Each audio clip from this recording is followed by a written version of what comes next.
So ayan mga utol, ito na yung love visitor natin. So nahuli ko na nga siya. So ayan, makikita nyo na naka double ring siya. Yung isang ring niya, club ring yon ng UBFRC. So UBFRC South 2020 yung ring niya. Tapos yung ka-double naman niya ay NL na commercial ring lang. So ayan, makikita nyo na bata pa yung ibon. Malamang nga na tinuturuan pa lang to ng amo niya. Tapos ayun, nag-overfly. Tapos nakasama yung mga ibon natin. So kanina pa lang kasi napag-release ko ng mga ibon natin, marami agad silang nakasama. So malamang nadaanan nila yung ibon na to, tapos nakasama nga yung mga ibon natin. Tapos pagbaklas nung apat na pang NDR natin, kasama na siyang bumaklas at umuwi nga dito sa loop. So ayan, pakakainin lang natin tong ibon na to, saka paiinumin. Tapos siguro bukas ko na siya ipopost dun sa group ng UBFRC, saka dun sa GC na sinalihan ko, kasi may aasikasuhin ako ngayong araw. Kaya siguro bukas ko na siya maaasikasong i-post para hanapin yung tunay na may-ari sa kanya. So tara, pakainin naman natin yung ibon na to mga utol.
ayun mga utol, bali ito na yung lock visitor natin. Napakain ko na siya kanina. Ganun din kahapon, pinakain ko na rin siya kahapon.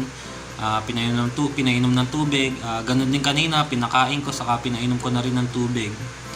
So ayun nga, pagkatapos nun, ipinost ko na siya sa group namin na UBFRC. Ganun na rin sa group chat, ipinost ko na rin siya doon. So ayun, buti ngayong hapon, may nag-message sa atin na nag-claim nitong ibon na to. Pinakita niya sa atin yung record ng ring niya, yung mga ka-series niya at yung mismong record ng sing-sing ng ibon na to. At doon na-confirm ko na sa kanya nga yung ibon na to. So buti na lang tayo yung nakahuli ng ibon na to at maibabalik natin sa kanya. Mabibigyan pa natin ng pagkakataon para maihabol niya at mailaro pa ng South Ray. So bali, kung nagkataon kasi na nalayo ng husto yung ibon na to at hindi na at nawalan na ng chance na maibalik sa kanya. So sayang mga utol, kasi syempre naka-wibering tong ibon na to. Kahit papano gumastos yung may-ari diyan sa ring na yan eh. Ang wibering ng UBFRC sa amin ay 150 pesos. So kung nag-overplay lang siya, sing-sing pa lang, lugi na. Bukod pa nga doon, yung ibon na sana masusubukan na, hindi masusubukan kung sakali mang nag-overplay siya at kung saan napunta na malayong lugar, no. Pero buti, tayo ngayon nakahuli at ngayon may ibabalik na natin sa tunay na may-ari. So kagandahan pa nun mga utol, malapit lang sa atin yung may-ari ng ibon na to, taga Baliwag lang din. Siya si Kuya Jomar Mariano. So kaibigan din natin dito yun na nag-iibon. Ayun nga, nagpapasalamat siya na tayo yung nakahuli at maibabalik pa natin sa kanya at mailalaban pa niya ng South Race tong ibon na to. Dahil matagal pa naman yung South Race namin, may hahabol pa niya, mga utol. So bali na pag-usapan namin na bukas ipipick up niya tong ibon na to, para nang sa ganun maiuwi na niya at makabalik na sa tunay na may-ari, at yun maihabol pa niya. So sanay naman na daw sa kanya tong ibon na to. Nagkataon nga lang na maraming nakasama at yun nga, kasama rin yung ibon natin. So ayun, medyo lang talaga, nalito siguro yung ibon kasi maraming nakasama siguro bago sa kanya yun.